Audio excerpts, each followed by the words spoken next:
email marketing automation platform is going to have some form of machine learning. It can optimize a little bit, but I don't know how useful that optimization is going to be. Sometimes that could actually come across as more of the spam.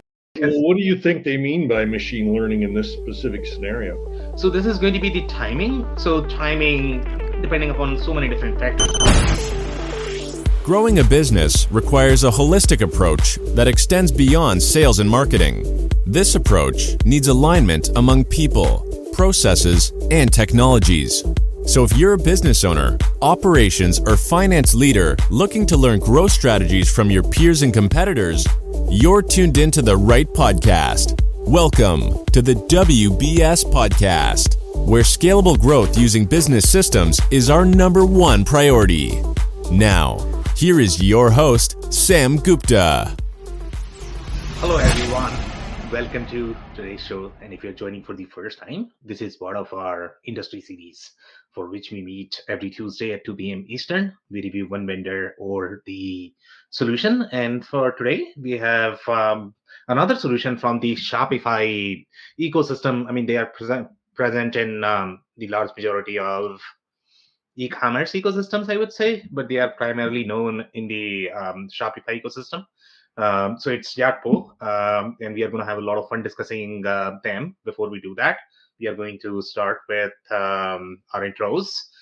Quickly about me, Sam Gupta, principal at Elevate IQ. Elevate IQ is the independent CRM, ERP, digital transformation consulting firm. On that note, Andy, do you want to introduce yourself? Well, thank you so much, Sam, and thank you for inviting me again. My name is Andy Pratico. I've been involved in ERP software for manufacturing companies all my life. I've worked all over North America. I've worked with over 1,000 manufacturers, and I also teach companies how to uncover the truth about ERP software before you buy. So hopefully I can help some of the folks that are on the call. And actually, we have a webinar happening tomorrow, actually. I just remembered that. Anyways. Yeah, back to you, Sam. Thank you so much for the call out. And guys, Andy does a wonderful job. So if you have not checked any of his webinars, make sure you check them. He has a lot more intel about ERPs and how to select them. So yeah, so thank you so much, Andy, for being here. So we'll start with the quick briefing. Andy, if you're okay with that. Yeah, please. So yeah, but before, if you're in the audience, we are always big fan of this three-way conversation. So please post your questions, stories, comments, etc., and we'll be touching them as we make progress in the session. So overall, Andy, from the briefing perspective, this is a very interesting platform and very interesting play. And as you know, anybody who is going to be part of the Shopify ecosystem, everybody has at least $1 billion, valuation. Sometimes, I mean, I don't know. Sorry, go ahead, Andy. And $1 billion budget.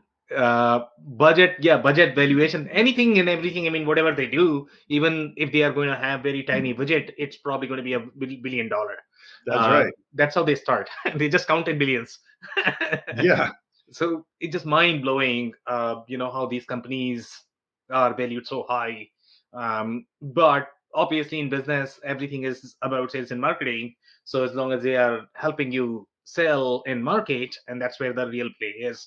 There are some layers which are really interesting, to be completely honest, in this solution. But for the most part, the whole idea of this platform is going to be for slightly more consumerized companies. That is going to be B2B e-commerce. And the intent is that reviews and the customer testimonials, those are going to be really powerful. So number one, getting them is a challenge. I know, Andy, you like to talk about that. Okay, 90% of them are going to be paid, but nobody donates their time for free either. So in some cases there might be possibility that some people might be very kind in putting these reviews, but in 90% of the cases they are probably being incentivized in some form. And that is going to be either they are getting some sort of points. So that's the whole intent of this platform. Some kind of compensation. That is always going to be not there. Necessarily dollars, but could be anything. Yeah. But I mean, look, It is what it is. I mean, that's how reviews work. Some people like it, some Yep. people don't. We always recommend that, look into the details.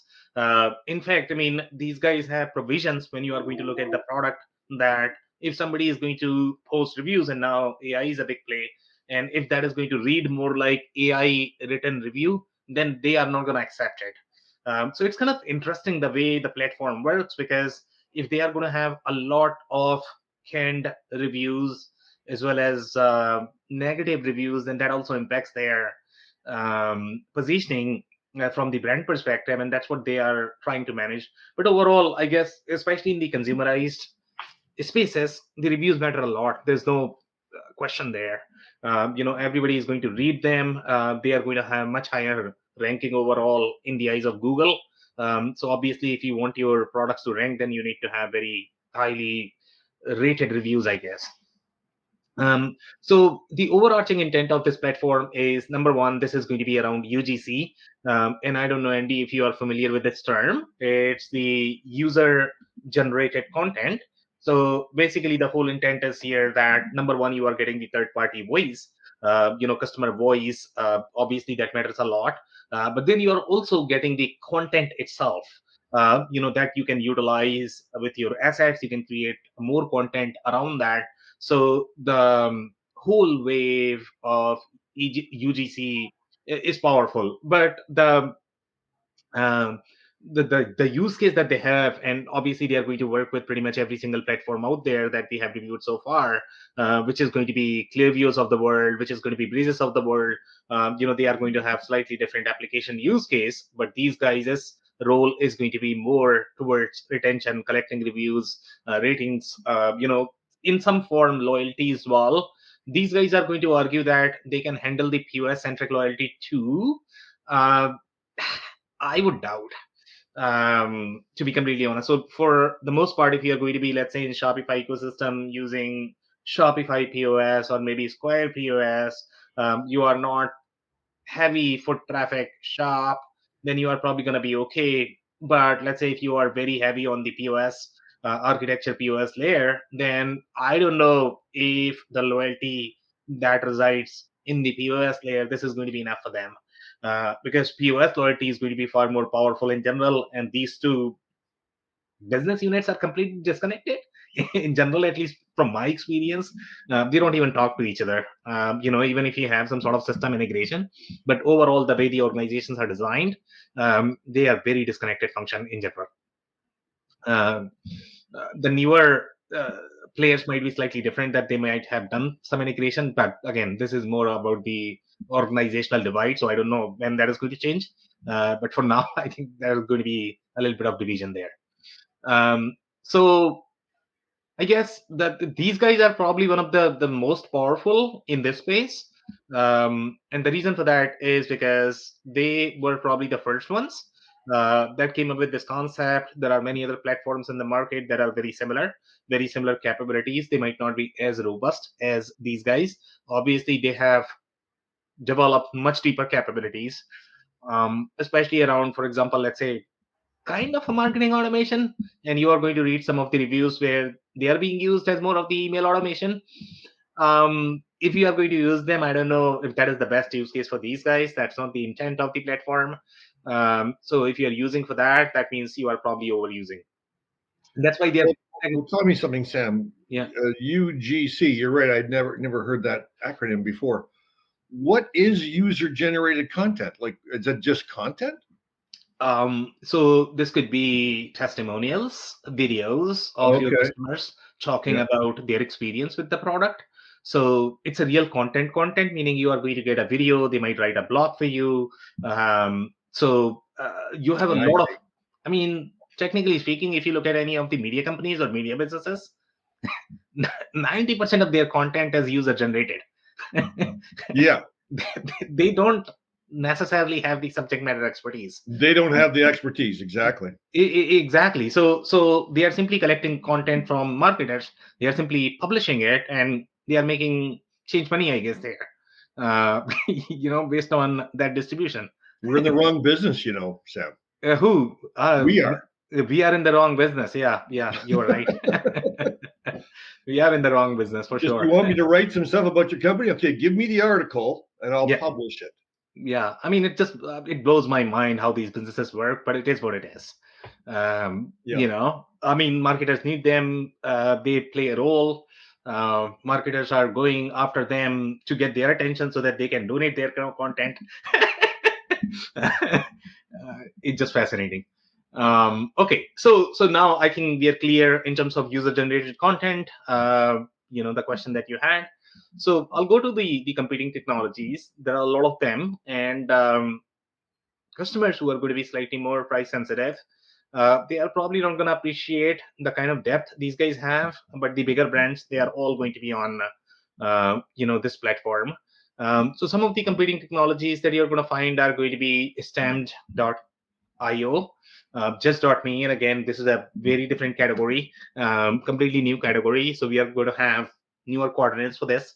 If not now, soon, eh? Yeah, we'll generate those, Andy. Yeah. Then you have what is this, Akendo? So this is another one that they have. Lux is part of the Shopify ecosystem. I think it's owned by Shopify. So they have that as well. And there is a little competition, healthy competition, I guess, that Shopify is trying to push their own product, but then they are also allowing others to push their products too. So it's very interesting. Trustpilot is a very interesting business model. And there is always, I think, one of the differentiators that these guys are going to have is, hey, if you're going to go for a lot of companies that are really known, especially the media companies, for example, let's say if you talk about Gartner, Forresters of the world, G2 Capterras of the world, all of them are sort of guarding the whole software traffic, I guess. So one of the play that these guys are going to have is that when your users are going to review, you don't necessarily own that content. And when you don't own that content, meaning you are not necessarily able to take any sort of actions on that content either, because they are sort of hijacking the workflow, they are collecting the reviews, they are making money out of that, and they are probably taking action as opposed to you taking the action on Right. UGC. So that's where the real play is for these guys, that these guys are allowing you That's how to they have make a living. who UGC people. So UGC also have two different layers, right? So one is going to be something like Trustpilot, where Trustpilot is probably going to own the content. That's how your G2s, Capterras of the world work, right? I mean, they are going to generate the reviews, they are going to own it, and then they are making money out of it, but they are technically your reviews. They are reviews about your product, right? So you are not necessarily going to own them, meaning you might be able to display on the website, but then you are going to have a little Capterra widget that, okay, I have my Capterra reviews published on Capterra site. Please go and check on Capterra, but you don't necessarily own them.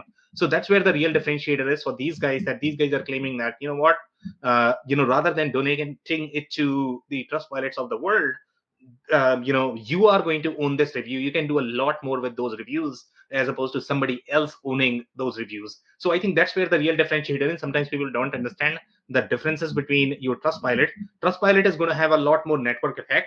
So they are going to have a lot more products. They are going to have a directory. They are going to charge you for the traffic that they are bringing in, even though it is probably your content.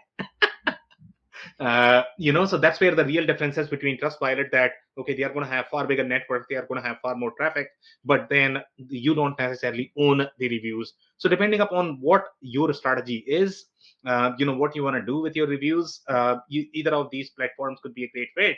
But let's say if you're looking for owning those reviews so that you can control as you like, then probably this one, Yotpo is probably going to be a better fit for you.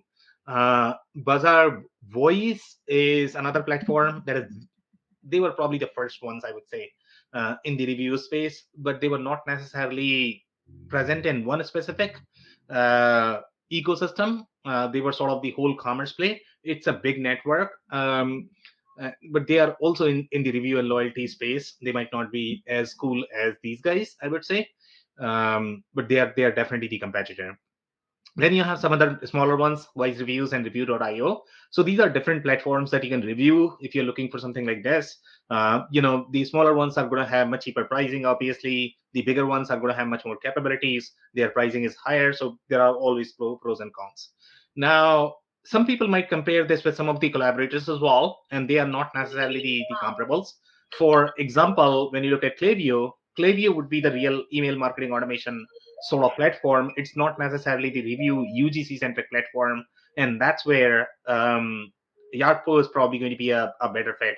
And then obviously you have the e-commerce platforms. So these guys are going to be collaborating with them. Most likely they are going to be, Yotpo is going to be hosted on one of the e-commerce platforms, whether you are going to be on Shopify, BigCommerce, Magento, any of those, they are probably going to be working with these platforms, and we are going to be reviewing a lot of different stories that they are present in most of the ecosystems.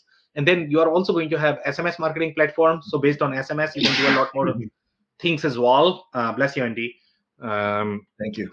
So they are going to have a lot more play from the SMS perspective. So they have a little bit of play for the omnichannel as well. And in this too, everything is owned by private equity, and they are trying to intervene the experience as much as possible. So they are also going to be present in those shipping channels, because you could get a review there too. So obviously the architecture is probably going to look all over the place, but there are a lot of different scenarios, and that we are going to be discussing just in a second.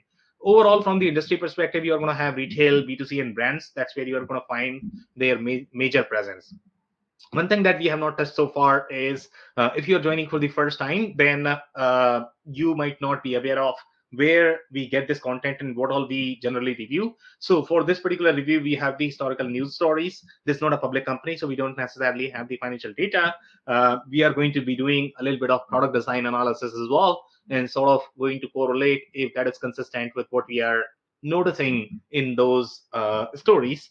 And then we are going to do a little bit of pricing tier analysis. In this particular case, since this is more of the consumerized product, they have their pricing published, which is always interesting. And then Reddit is where the real user stories are. So we are going to be reviewing those as well.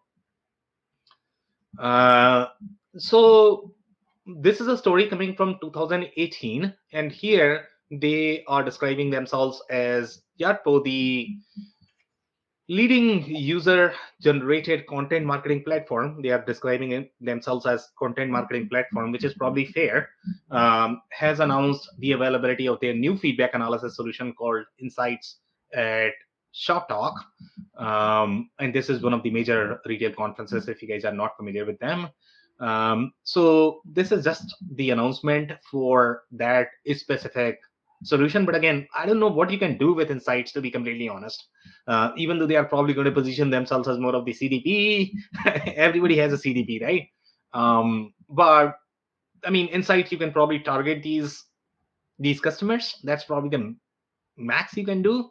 But at the end of the day, it's a review platform.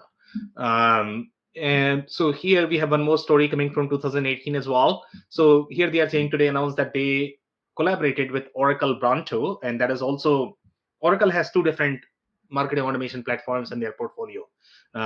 One is Bronto, and the second is Eloqua. And my understanding is that Eloqua was more of the B2B centric, platform, more for telco, media, tech. Probably the Bronto was more of the B2C platform.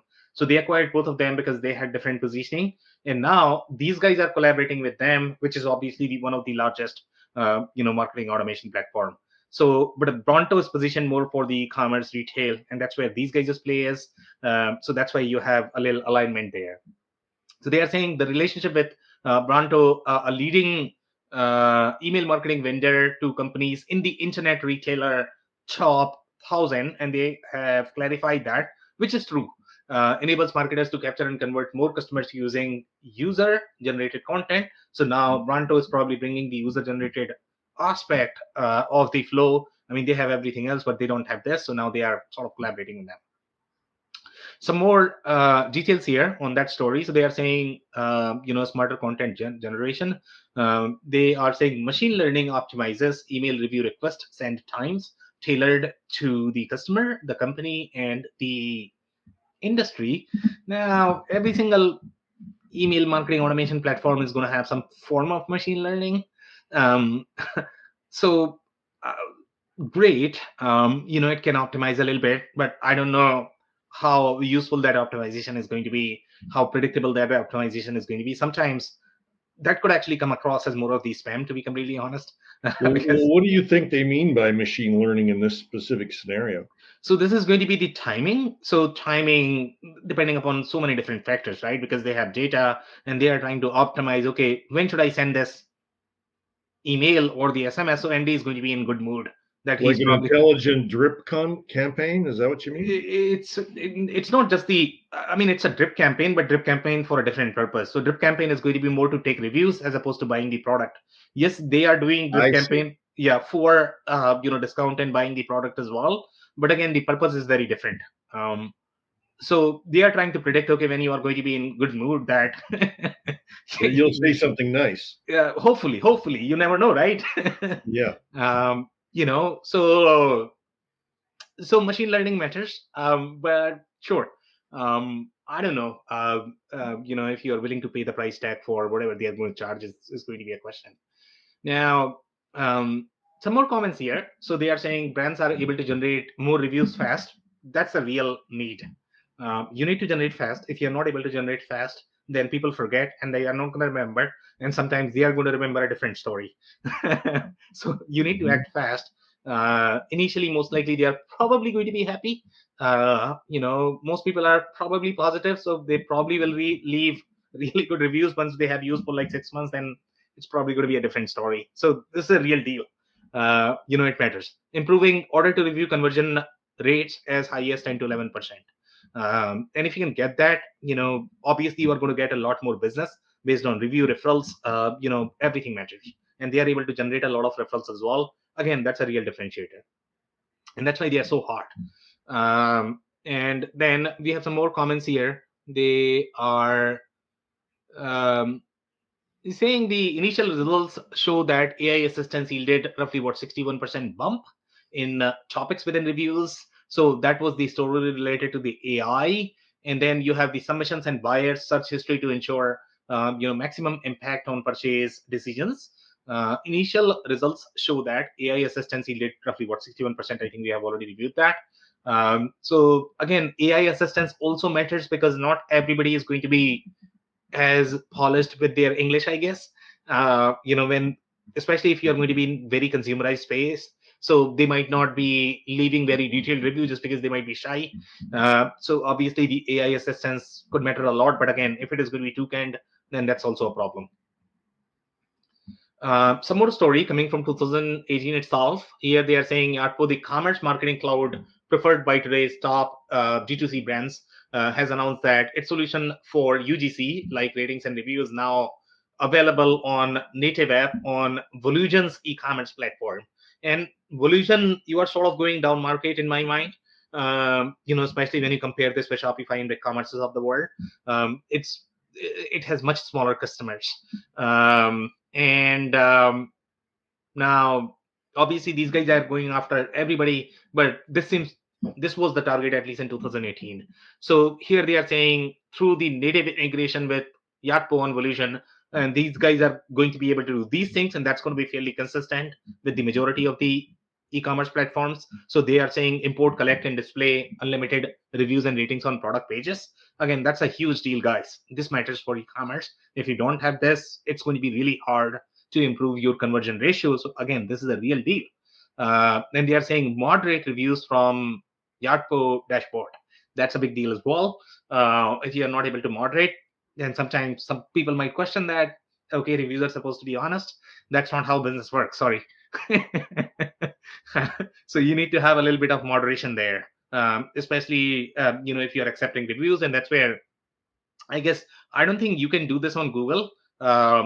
You can probably report some of the reviews if there are going to be negative reviews, but for the most part, I don't think you can moderate those. And sometimes there are real challenges that competitors are reviewing as well. So I don't know what you are going to trust. It's always tricky with these things. So then you have sync orders and automatically request reviews from shoppers. Now you are syncing orders as well. So how many places are you going to sync? And if you are syncing, don't feel that this is going to be some sort of e-commerce or marketing automation platform. That's not the intent. You are simply syncing so that you kind of know which orders have resulted in reviews. So it's a very analytical and action oriented flow for a very specific purpose.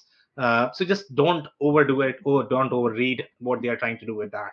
So what this is doing is once the customer places an order, it's automatically requesting some type of a testimonial or a response to the experience. Is that right? Exactly. And they are going to be doing this at multiple stages, and that's why they sort of need the order data to be synced with their platform, Andy. So let's say if the order is placed, that's one request that, okay, I'm going to send you, hey, congratulations, you now have the product. How happy that is. You must be feeling on the top of the world. Now, Well, you wouldn't have bought. yeah, exactly. Would you be kind to leave a review? That's number one possibility. Number two is that now you have sent this great email, but then the shipping is not done on time and the customer is really mad. So you are going to send another email that, hey, you must be on top of your world because I'm sending this. But then you are going to hear back, hey guys, you have no idea what the hell you are doing. We ain't so happy. Yeah, so there could be interesting use cases there, but the overarching intent is that if everything goes well, then they are going to be sending these requests at many different stages, and obviously their goal is going to be to get as many reviews as possible as early as possible and providing the timely contextual request, as opposed to sending some sort of generic inquiries. Otherwise obviously they are going to be mad. And in these spaces, I mean, you are dealing with $10 products, so obviously you are also dealing with millions of consumers. So how do you handle that? I mean, it's very difficult, to be completely honest. So that's where the real play is of these guys. And then you are also talking about customized messaging, branding, and timing of email request. Obviously, you need to have that. A lot of smaller platforms might not be able to accommodate that, even though it might feel that it's kind of obvious and given, but that's not always true with these smaller platforms. Sam, I'll be right back. I just have to. No problem. Then they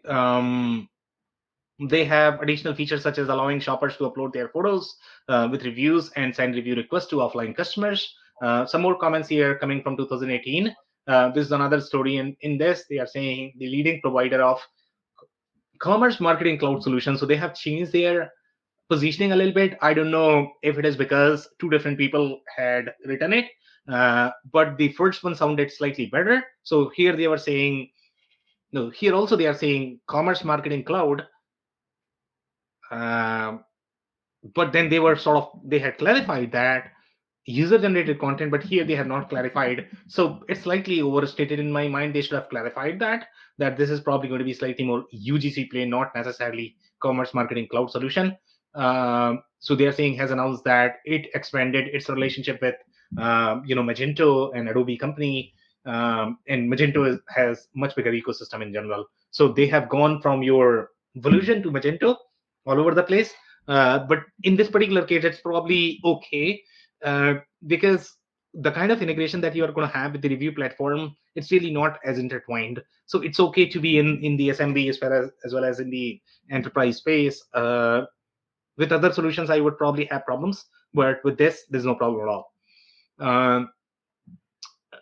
Then they have some more comments here. It's very similar to what they were doing with Illusion.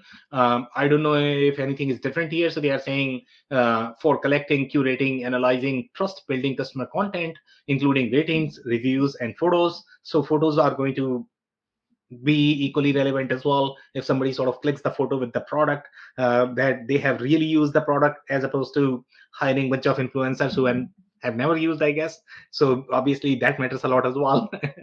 And then you have again, they are talking about machine learning algorithms, so we'll skip that for now. Yeah, I don't have anything else here, so I'll keep moving.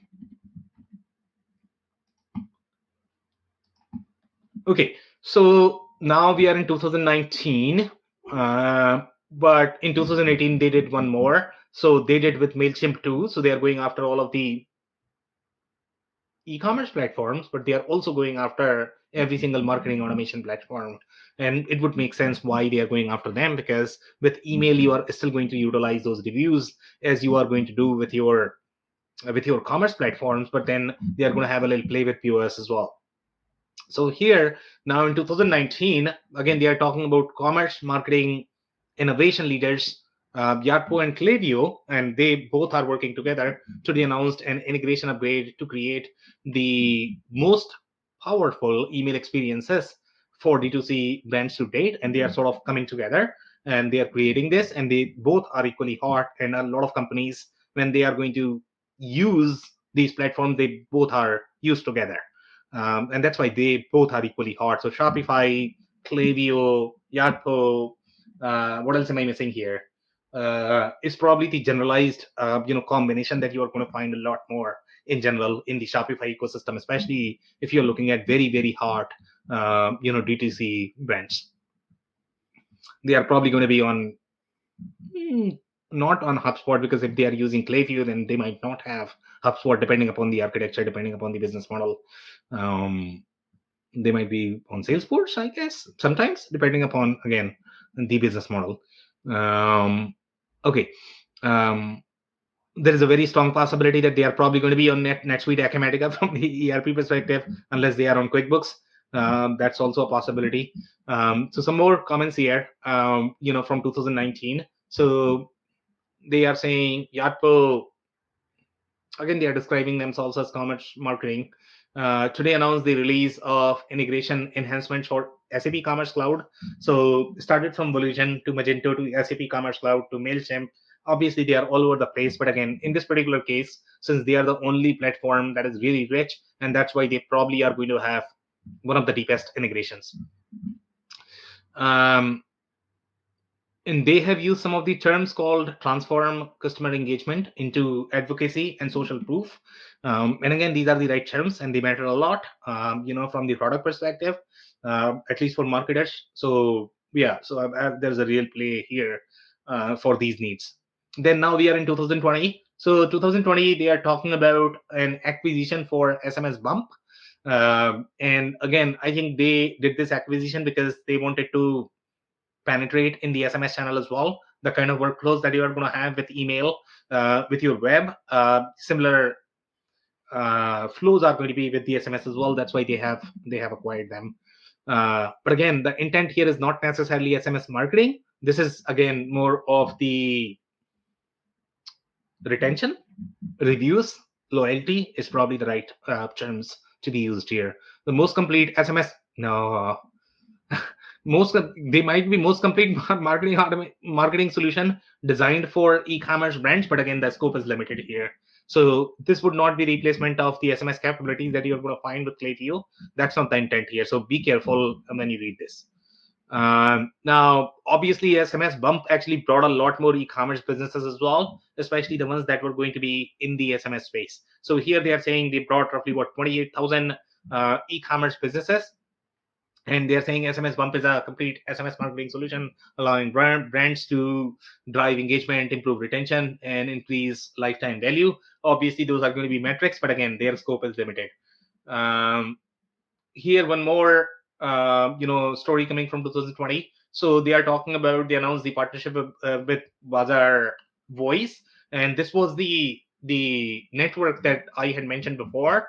I don't know if they are going to be their competitors, but seems like they are doing a lot more collaboration here. So they are saying that will enable Yotpo customers to syndicate their product reviews and visual UGC to the world's largest network of retail websites.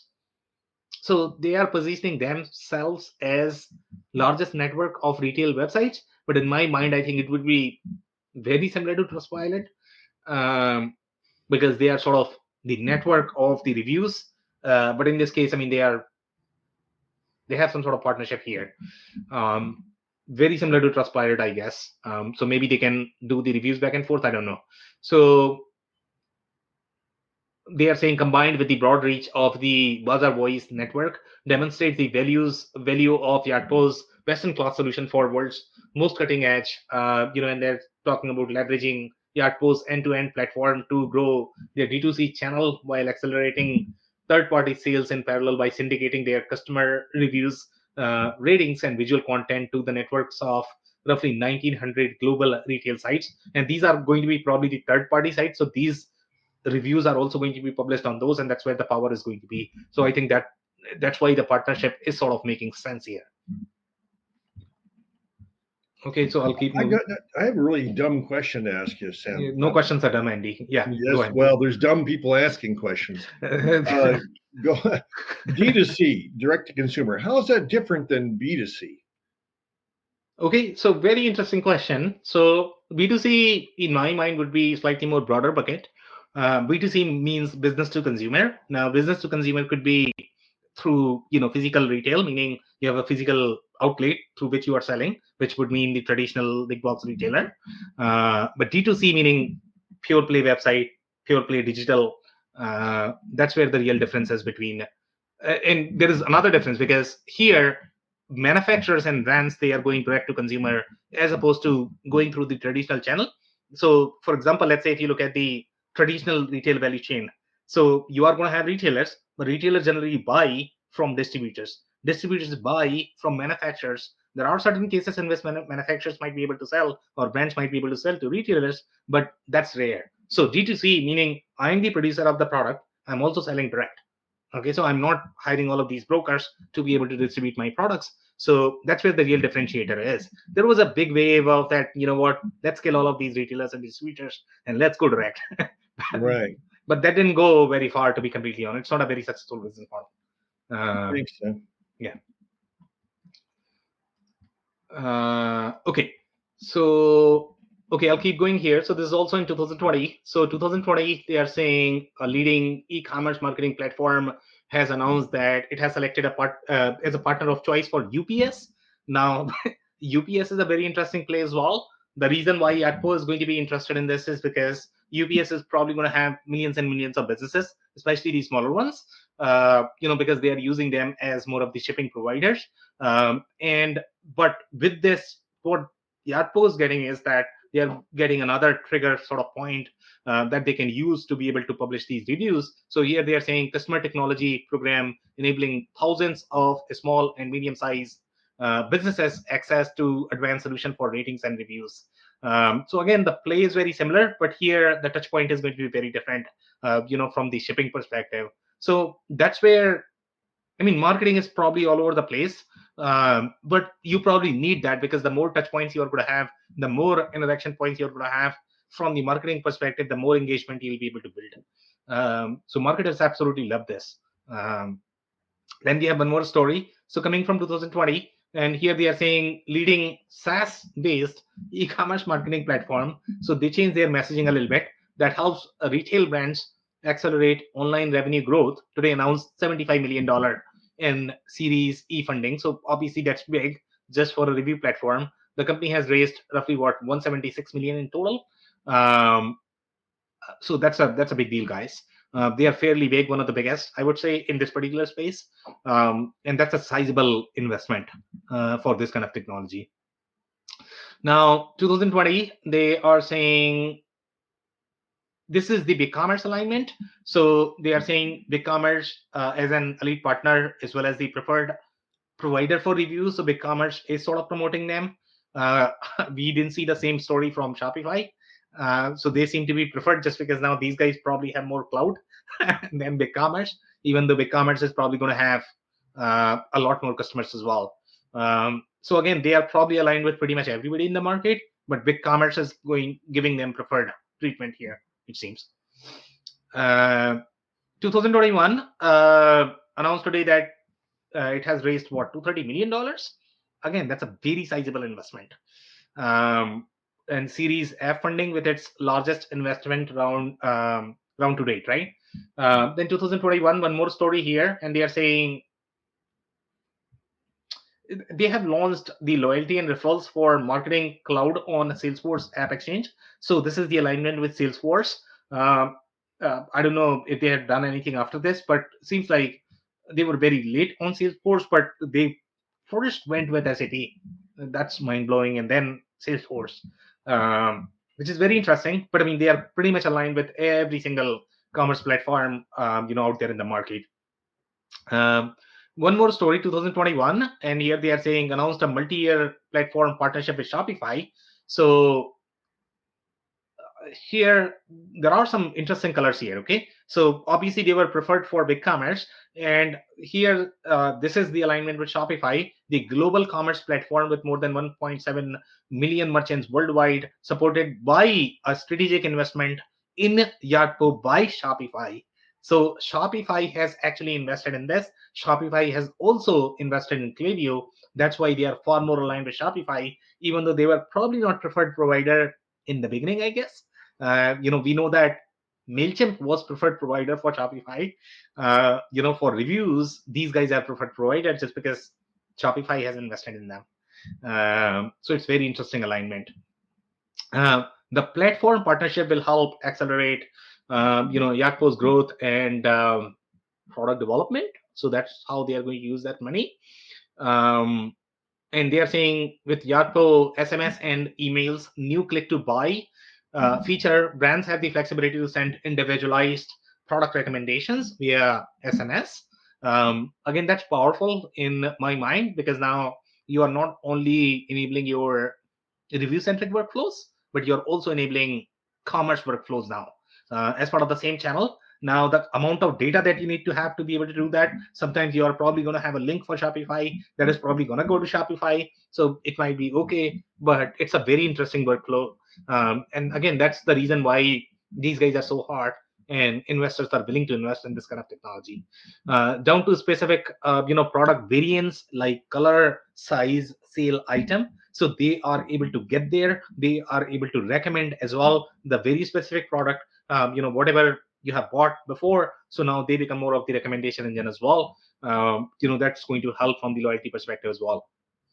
Add GIFs automatically with product images from Shopify store and pre-populated discount or loyalty reward code once. Now, one more story coming from 2023. And here they are saying this is a launch of new Yotpo e-commerce retention marketing platform. So I think this is where they have launched those automation workflows that they didn't have. So the full platform consists of Yotpo reviews, loyalty, and referrals that they had launched before. So I don't know if there is anything new here. SMS and email and subscription. And subscription is going to be big as well, guys. Based on these subscriptions, these guys are sort of acting as more of the subscription platform, but I don't know how you are going to manage the financials. You might be able to manage the order data. So subscription could be a tricky business model, and for that, architecture is going to be challenging. And I don't know if you're going to use or host your subscriptions inside this platform, and I don't know if you are going to have anything inside Shopify. It could be an interesting architecture. But seems like these guys have the subscription capabilities. So anybody who's going to be in subscription space probably using these guys as their core platform. But you are actually moving a lot more core data. So again, depending upon what other pieces you have in your architecture, it could be a very interesting play. And I don't know how you're going to design that, because for subscriptions you need a lot more. Okay, and you don't want to host all of that financial data in 5 different platforms because it's going to be really hard to manage from the inventory perspective, from the financial perspective, doing these invoices, reconciliation. Oh my goodness. Then they are saying the rest of Yotpo's platform, like SMS campaigns, help supplement brands educate customers on supplement usage. So they have a dedicated platform for supplement as well, and they have launched that. I thought this story was for the supplement, and now they are reading about supplement. So I think this was for supplement, I guess. I mean, I think we don't have everything here from the story. Sometimes it's harder to read for us as well. But I think they had launched this platform. That's the story this one is. So it might be taken out of the context a little bit, but I don't think this is the real retention marketing platform. And sometimes the way they write it, it's hard because they did not mention the supplement here, but then they are mentioning here. So most likely this is probably supplement a story, and for that, it's a very unique platform. They're going to have unique workflows for the supplement space, because there are going to be regulatory requirement in terms of what you can communicate, what you can talk about. So you are getting into the real regulated space here. That's why they have a dedicated platform for this. I'll keep going here. So these are the product design. So now we are, coming to the next segment. We were covering all of these stories that they have published in the past. So this is the product design, and here, I mean, it's probably going to be very simple platform, but some of the things to note is going to be that the kind of subscription you are going to have. For example, you can send every day, so you are going to have all of those triggers, but scaling them could be trickier, because whatever you are going to get, that is going to be inside this. But then if you need more triggers, then you are probably going to run into challenges. Then you would probably require a lot more implementation, custom development, etc. But they should be fairly standardized and should be enough, as long as you can manage in them. You have points as well, and points you are collecting based on the reviews, and you are sort of promoting them. That, okay, if they write any sort of reviews, then you are sort of collecting the points. But when you are going to collect those points, and then you can use them for the purchase as well. So as such, you are not losing money, but you are only losing money from the discount perspective. That's the play here. So these points would be, they would convert them into something. I think you can redeem as well. What is that? You can do the redemption of points. You can get hard cash, but obviously they are going to incentivize these guys to shop more. I mean, that's the intent. So that's why you have a lot more control in terms of what you are able to do in this platform. So you're not losing as much, I guess. But at least they have some motivation there. If you are going to give them hard dollars for the reviews, then that will come across as paying for reviews. So you are kind of paying but not paying. Okay, so here you have tiers and referrals and redeeming points for obviously for more shopping, I guess. Then you also have subscription. They are integrated as part of the checkout page, which is interesting. In general, with the large majority of the vendors that we have in the Shopify ecosystem, the way their integration model and the data model is designed, you can fairly intertwine all of these platforms as part of one platform. So that's why it is much easier to be able to host these platforms. This would not be as easy on slightly more, let's say if you're dealing with any of the operational systems, transactional systems, or the ERP systems, it's much harder there. You have much more difficult requirements of data integrity, etc. Whatever they are able to do here, you will not be able to do there. Yeah, that's pretty much it on this one. I'll keep moving here. So this is the whole flow of how you sort of enable these subscriptions. So you're going to have many different options, but it's fairly lean in terms of what is available there, even though they are probably going to charge a lot for this platform. But you have some customizability in terms of how you are going to set this up.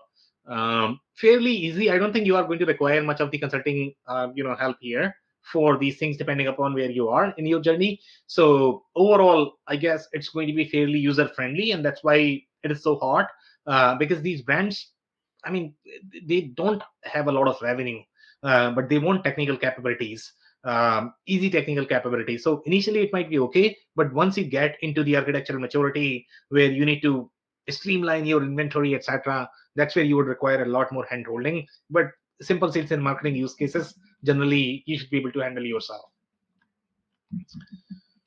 I'll do some more. So here, one more screenshot here, and there are many of them, I guess, here. So one of the things that you might be able to notice is different triggers, and based on these triggers, they are able to do the review capture. So that's going to be your courier delivery type. It's going to be courier, origin country. So based on this, you are sort of defining the criteria. You are defining the workflow. So the workflow is going to appear very similar to your marketing automation or the SMS automation. But again, the intent is very different.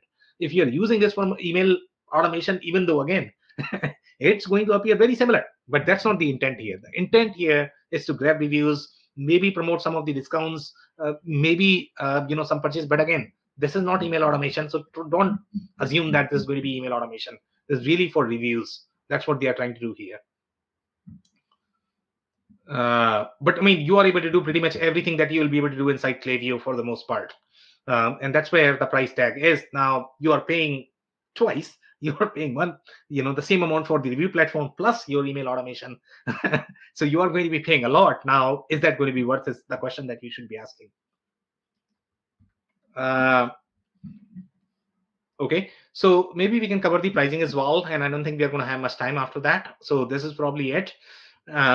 So some of the way their pricing tiers are sort of designed.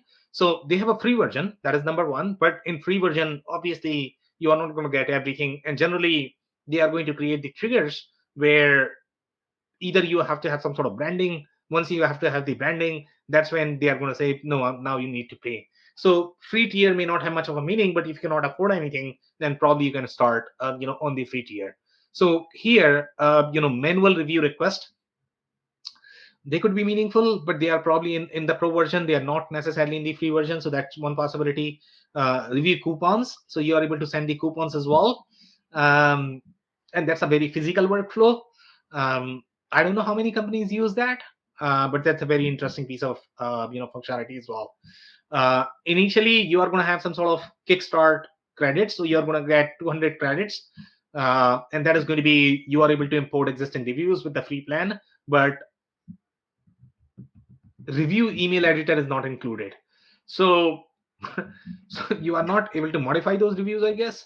But you are able to import some of the reviews from the existing site up to 200. But generally, these companies are going to have a lot more reviews in general. So it could be very interesting. Anything related to CSS is probably going to be in the pro version. So again, that's where you need to, when you are going to be so particular about your branding, etc., you would probably require a lot of customization from the CSS. So free starter, I don't think that's going to have much of the relevance for most companies. A lot of them will need to be on pro. So I would say, look at that price tag. Now they are saying starter is 79 per month, and there is some sort of criteria here, and that's what we have tested. So here, if you're going to be at 500, this is the pricing for 500. If you are going to be at 10,000, so we did this experiment, and with 10,000, I guess the starter was until, I guess, $1,000, $1,000 orders per month. So that was the price tag for 129. But as soon as you are going to hit the 1,000 order limit, then they are going to move you to pro. So just keep that in mind. And 1,000 order in general in the commerce, in consumerized spaces, is very low, to be completely honest. If you're going to have $10 average order value, then this is what, Andy? $10,000? What is $10,000? You are probably going to pay more in licensing. So, 1,000 orders is nothing, I would say. So probably you are going to be on pro, and this is the price tag that you're looking at. But even for that, when you are going to change the number of orders, I think the pricing is going to change. At this price, $6K per year for a review platform, I don't know how expensive that is going to be, but most people are probably going to find that expensive. Any AI capabilities such as providing that to shoppers to write their reviews is all going to be in premium, and they don't necessarily have pricing for that. So I think that's going to be probably even more. And they keep changing the pricing as well. I mean, that is one of the things that we have noticed in their reviews. So we can probably do one review, Andy, and then we can open up for comments. So here, this is coming from 6 months ago, and this user asked, okay, anyone using Yotpo email marketing? They asked for email marketing, so which is probably a wrong question. Then they are saying they have a G2C brand on Shopify with roughly 1,000 subscribers. I'm looking into Yotpo for email marketing as the pricing structure is attractive, and the reason why they are finding pricing structure attractive is because they are comparing with something like Klaviyo. Obviously, it will be attractive because there's not email automation platform. So don't compare that. You're asking the wrong question. Being free for less than 10,000 monthly emails sent, again, that's not the intent here. You're using for the wrong purpose. 6 months ago, if you're using Shopify stick with Klaviyo. It's probably the best email integration. So even though this user is probably trying to sell, but that's probably the right advice. That Klaviyo is probably the right fit here. 1 year ago, Yotpo versus Stamped, versus Judge Me. So they are comparing all of this. So here the user is saying the point of needing to choose may go to review app for my BigCommerce store. So they are doing this for BigCommerce store, and they are saying raving about either Yotpo, Stamped, or Just.me. Is Just.me mostly used because it's so cheap? So obviously that is going to be the cheapest because they are probably the newest and they are not owned by private equity. In general, they are going to be cheaper. Then more expensive, Yotpo and Stamped is probably going to be more expensive. We have some more comments here. For example, Okendo is probably not going to be on BigCommerce. So there are some layers there in terms of the using them for your review, I guess. Then here one more user. I like Just.me. I've used it in the past, and now again after using Loox for a few years, it is more affordable and offers more or less the same. Again, I don't think you are using it with the right use cases. That's why you are feeling Yotpo is probably going to have much deeper functionality. Only if you're going to use that, then it would make sense. Otherwise, you are probably going to be wasting your money. Take a look at this. User is recommending that. Yeah, and Okendo, as per this user at least, they have a lot more positive reviews. There is a little play for official Google partnership as well. And this user is saying that I just found out that they are not an official Google partner, so their reviews are not shown in Google Ads, for example, which unfortunately would be a deal breaker for me. But some people have argued that that factor is probably not going to be relevant because Google can utilize, pretty much, any platform out there. So the third-party factor is probably not as important, even though your Yotpo is probably going to be a Google partner. So that's pretty much it from our perspective, I guess. Andy, I'll open up for the comments. Sure. Interesting product. I had no idea there was such automated sort of customer experience interviews. Reviews, not interviews. These are not interviews. These are reviews. Yeah, sure. Yeah. I understand. But that's interesting. I mean, and it's great how it does it automatically, because the very best time to ask for a review from a customer is when they just buy. Yeah, exactly. If you wait a few weeks, it might be too late. Yep, I agree. So I thought that was really, really interesting. More comments? That's about it. But thank you, Sam. Of course. Thank you, Andy. So that's it for today. If you joined for the first time, this was part of our industry series for which we meet every Tuesday at 2 p.m. Eastern. So make sure you guys are going to be here next week. We are going to come back with another review of vendor or a solution. On that note, thanks everyone for tuning in. Thank you for listening to another episode of the WBS podcast. Be sure to subscribe on your favorite podcasting platform so you never miss an episode. For more information on growth strategies for SMBs using ERP and digital transformation, check out our community at WBS.rocks. We'll see you next time.